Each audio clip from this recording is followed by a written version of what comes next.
The Canadian Charter of Rights and Freedoms. Background.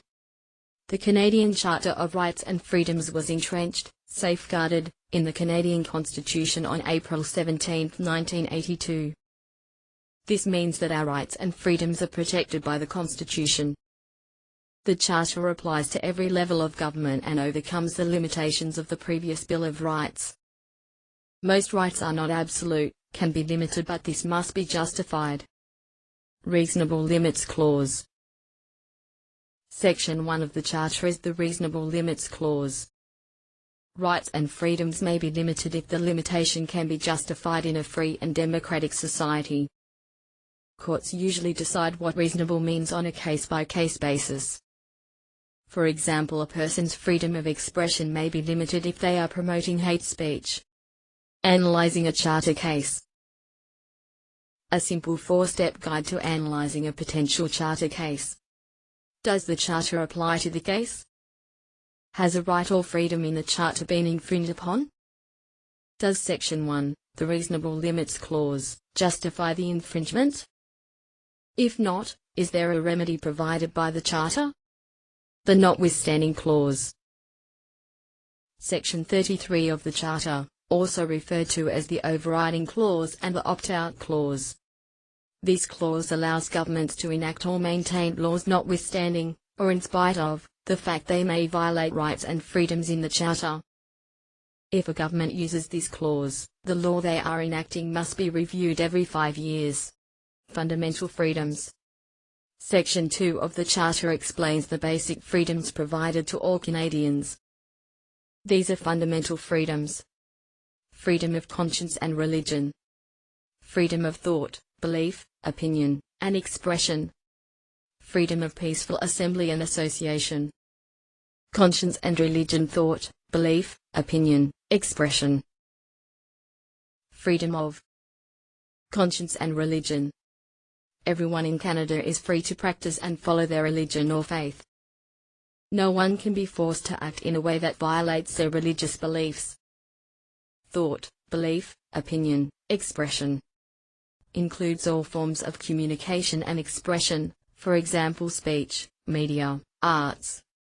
This freedom may be limited if a person promotes hate or discrimination. Freedom of peaceful assembly, usually associated with the right to participate in peaceful demonstrations. Association refers to the right of individuals to join together in groups, for example political parties, unions, clubs. Democratic and mobility rights. Democratic rights. Sections 3, 4, and 5 of the Charter. Definition: right of citizens to vote. Also guarantees that an election must be held every 5 years. Mobility rights. Section 6 of the Charter. Definition: right to enter and leave Canada, right to move between provinces and territories. Legal rights. Section 7 to 14. Definition: Charter sections that protect personal and procedural rights in the criminal justice system. Section 7, life, liberty, security of the person. Section 8, search and seizure. Section 9, detention or imprisonment.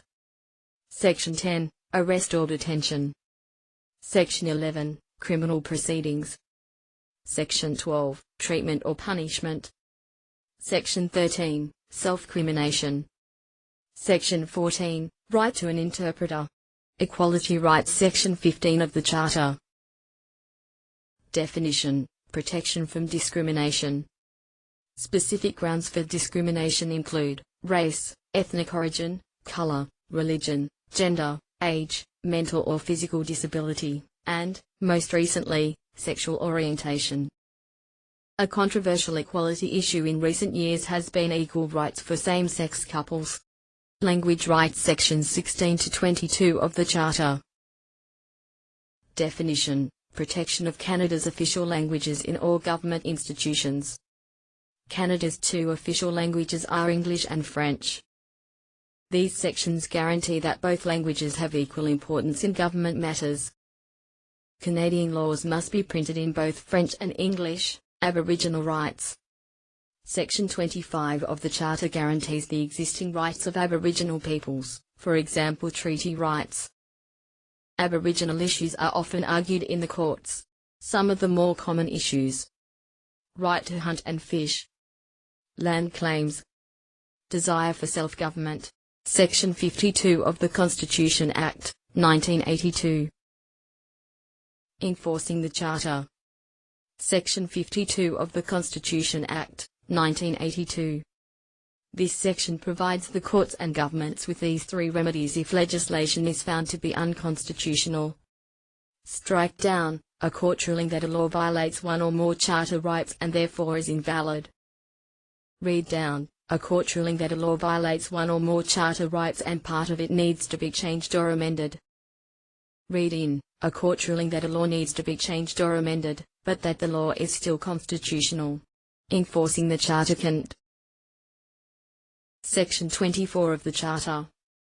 This section allows anyone who believes their rights have been infringed to apply to a court for a remedy. Infringed, violated or broken. Remedy, a method for a person to enforce his/her rights in court.